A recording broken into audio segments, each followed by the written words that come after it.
नाजरीन, आप देख रहे हैं खबर उर्दू। आज हेल्थ टॉक के तीसरे शुमारे में आपका फिर एक बार खैर मुकदम है।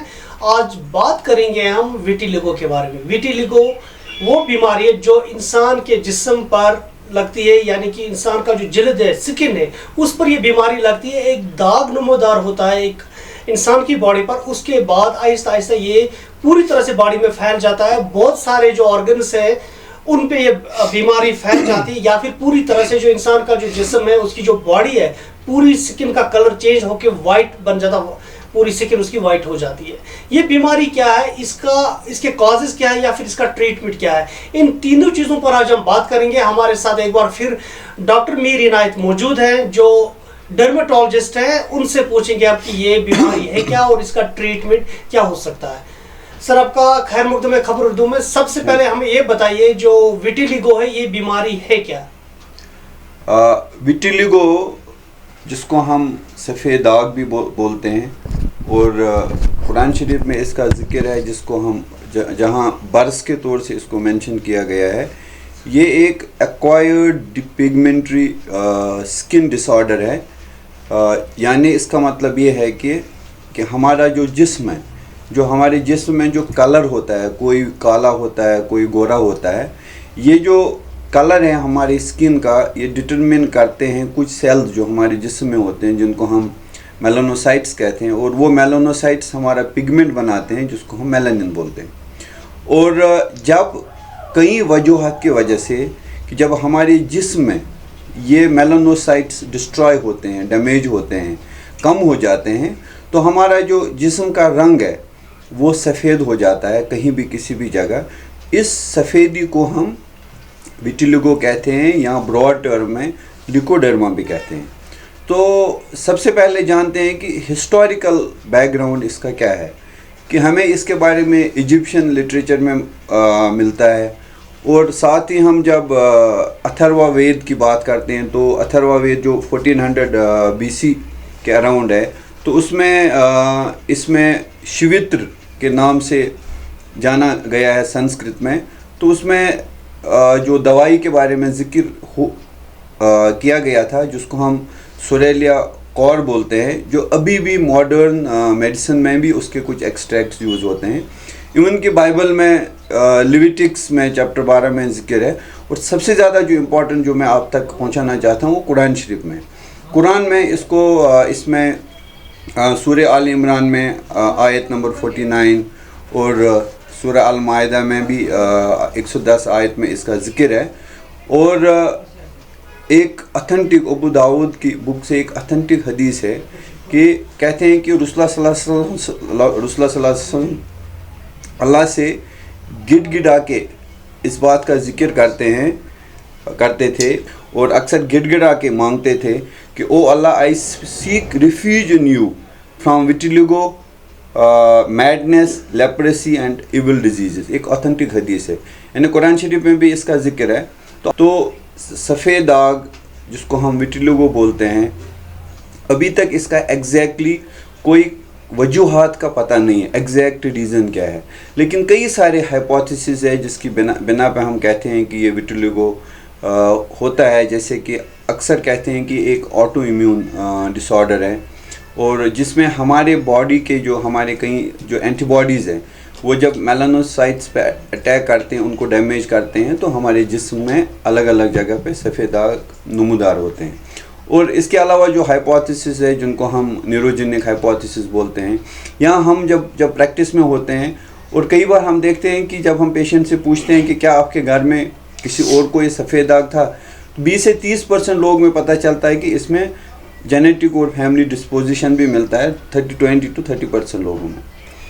तो ये सफ़ेद दाग किसी भी उम्र में हो सकता है, किसी भी एज ग्रुप में हो सकता है, लेकिन इसका पीक इंसिडेंस जब हम देखते हैं 10 से 30 साल के बीच में होता है। और दोनों मेल और फीमेल को ये इक्वली इफ़ेक्ट करता है। और जब हम इसके जो अलामा देखते हैं कि जब किसी को सफ़ेद दाग होता है, तो हम देखते हैं कि हमारे जिस्म पर अलग अलग जगह सफ़ेदी के निशान आते हैं। यानी इसकी कई तरह के अलग अलग पैटर्न्स हैं, और हमारे जिस्म में कई साइट्स अलग अलग साइट्स पे ये अटैक करता है। और ख़ासकर जो हमारे जो साइट है, जैसे हाथ पे आ गया, पाँव में हो गया, लिप्स पे हो गया, कभी चेस्ट पे आ गया, बैक पे आ गया, और कभी जेनेटिलिया में भी होता है। तो जब हम पैटर्न की बात करते हैं विटिलिगो के बारे में, तो इसके अलग अलग किस्म के पैटर्न होते हैं कि कहीं फोकल विटिलिगो होता है, जैसे एक जगह हो गया, और कहीं जिसको हम सेगमेंटल विटिलिगो बोलते हैं कि जो हमारे जो डर्मेटोम्स होते हैं बॉडी में, बॉडी के एक साइड में होगा, जैसे कि फेस के एक साइड में होगा, नेक के एक साइड में होगा, या बैक के एक साइड में होगा। तो इस टाइप का विटिलिगो अक्सर स्टेबल होता है और ये सर्जरी को बड़े अच्छी तरीके से रिस्पॉन्ड करता है। इसके अलावा जिसको हम जनरलाइज्ड विटिलिगो बोलते हैं, और जनरलाइज्ड विटिलिगो जो है 3 टाइप का होता है। एक जनरलाइज्ड विटिलिगो है जिसको हम एक्रोफेशियल विटिलिगो बोलते हैं, जो हमारे हाथ पे, खासकर हाथ, लिप्स पे होता है और पाँव पे होता है। ठीक से समझ लें कि ये प्रकार का जो सफ़ेद दाग होता है ये बड़ा रेजिस्टेंट होता है, यानी ट्रीटमेंट के लिए हिसाब से रेजिस्टेंट होता है, क्योंकि इन तमाम एरियाज़ में हमारे हेयर फॉलिकल नहीं होते हैं, और जहाँ हेयर फॉलिकल्स के रूट्स में ये हमारे पिगमेंटरी सेल्स जो मेलानिन बनाते हैं, जिसको हम मेलानोसाइट्स बोलते हैं। और दूसरा हम विटिलिगो बोलते हैं लिप टिप विटिलिगो, जो हमारे लिप्स पे होगा, कहीं चेस्ट में भी होता है, कहीं जेनिटल रीजन में भी होता है। और एक विटिलिगो होता है जो पूरे कभी जनरलाइज पूरे बॉडी में पूरा सफ़ेद हो जाता है, और थोड़ा थोड़ा कुछ पिगमेंट्स रह जाते हैं, लेकिन पूरी बॉडी को कवर कर देता है। अब ये जो सफ़ेद दाग है, इसमें किसी एज में कभी भी ये निकल सकते हैं, क्योंकि ये पैदा होने के बाद इंसान ऑक्योर करता है।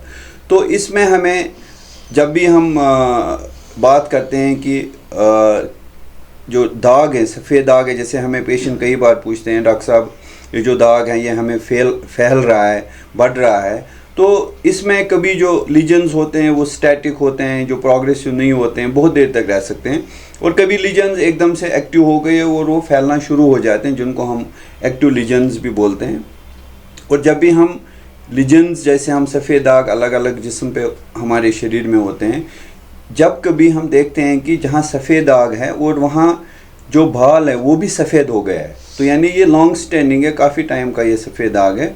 और ख़ासकर अगर हमें पता चलता है कि छूने से, स्क्रैच करने से या ट्रॉमा से अगर हमारा सफ़ेद दाग बढ़ रहा है, तो इसका मतलब है कि डिज़ीज़ बड़ी एक्टिव स्टेज में है, वो तो उसको इमीडिएटली उस सिचुएशन में ट्रीटमेंट करना चाहिए, ट्रीटमेंट की ज़रूरत है। ब्लड डोनेशन से अगर कोई ऐसा बंदा जो अफेक्टेड होगा विटिलिगो से, क्या वो ब्लड डोनेट कर सकता है? क्या चांसेस है ये फैल सकती है? नहीं, बिल्कुल आप ब्लड डोनेशन से ये बिल्कुल नहीं फैलता है। ना ये जो बीमारी है हाथ लगाने से एक दूसरे को फैलती है, ना उसके कपड़े लगाने से फैलती है, ना इकट्ठे खाना खाने से फैलती है। ये बिल्कुल एक हमारी सोसाइटी में एक मिथ है कि जो बिल्कुल लोगों को जानना चाहिए कि इस बीमारी से उनकी इंसान के हेल्थ पे इतना इफ़ेक्ट नहीं पड़ता है जितना इसका मेंटल और सोशल डोमेन में ज़्यादा असर पड़ता है। अच्छा डॉक्टर साहब, मुझे बताइए इसके लिए ट्रीटमेंट क्या हो सकता है?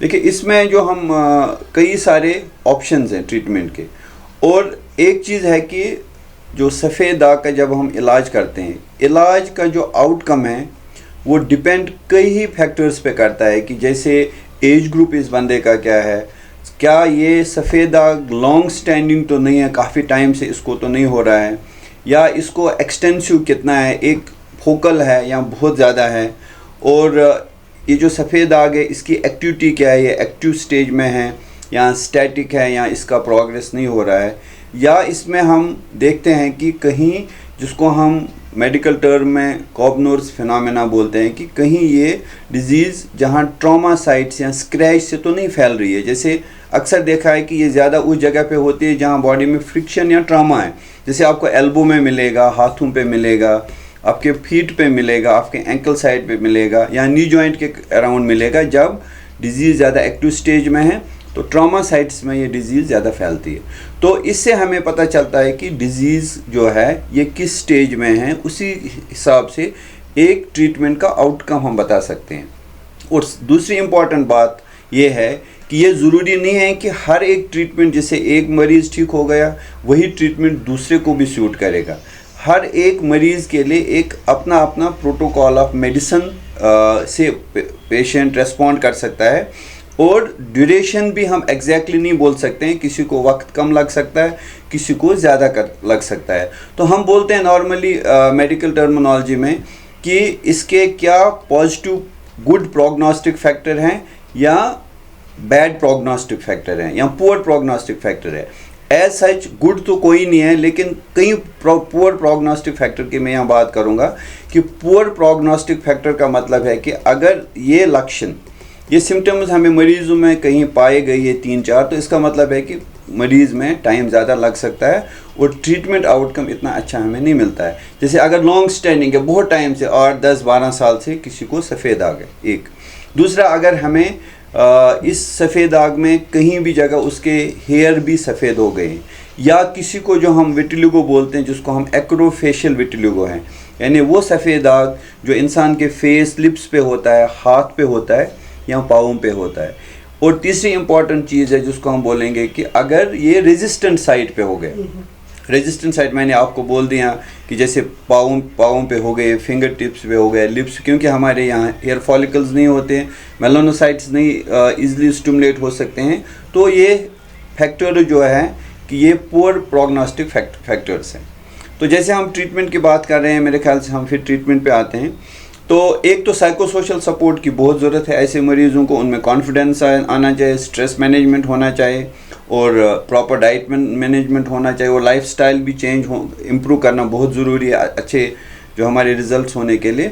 और साथ साथ में कई तरह के अभी जो लेटेस्ट ट्रेंड्स और ट्रीटमेंट्स हैं, जैसे मैंने आपको बोला कि इसमें जैसे डिपेंड करता है कि स्टेज कौन सी है, एक्सटेंशन कौन सा है, उस हिसाब से हम टॉपिकल कई सारे क्रीम्स आते हैं, कोई स्टेरॉयड क्रीम्स आते हैं, और टेक्रोलिमस के क्रीम जो हम इसको देते हैं।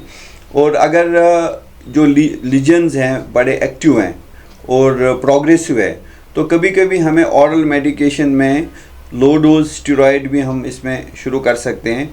और जैसे हम कहते हैं कि हम पल्स थेरेपी तो जिसमें ये है कि अगर उसमें साइड इफ़ेक्ट्स मिनिमाइज़ करते हैं अगर हम पल्स स्टेरॉयड थेरेपी देते हैं।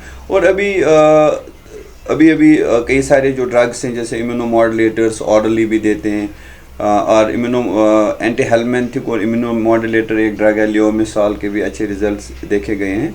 तो ये जो है, और कई सारे जो लेटेस्ट अभी रिसर्च भी हो रहा है, और कई सारे जो टॉपिकल जो क्रीम्स आते हैं, जैसे अभी मैं जो हमने क्लिनिक में देखा है कि एक खिलिन एक्सट्रैक्ट है जिस पे लेटेस्ट कई सारे पेपर्स पब्लिश भी हुए हैं, तो वो भी एक टॉपिकल क्रीम में आता है जो हम लगाने के बाद सन एक्सपोजर के बाद उससे एक्टिवेट हो सकते हैं जो मेलानोसाइट्स हैं। और इसके अलावा इसमें और थेरेपीज़ होती है जैसे जिसको हम फोटो कीमोथेरेपी बोलते हैं, कि यही जो है ये सोरेलिया कॉर का जो एक्सट्रैक्ट है कई टॉपिकली लगा के सन एक्सपोजर देते हैं जिसको हम पुआसाल कहते हैं, जो controlled under the supervision of doctor जो होगा, जो एक्सपर्ट डर्मेटोलॉजिस्ट होगा। डॉक्टर साहब थैंक यू वेरी मच खबर उर्दू के साथ बात करने के लिए और तमाम इन्फॉर्मेशन के लिए आपका बहुत बहुत शुक्रिया। नाजरीन, मजीद इस तरह की इन्फॉर्मेशन के साथ हम आपके साथ फिर हाजिर होंगे एक बार, तब तक के लिए दीजिए हमें इजाज़त। खुदा हाफिज़।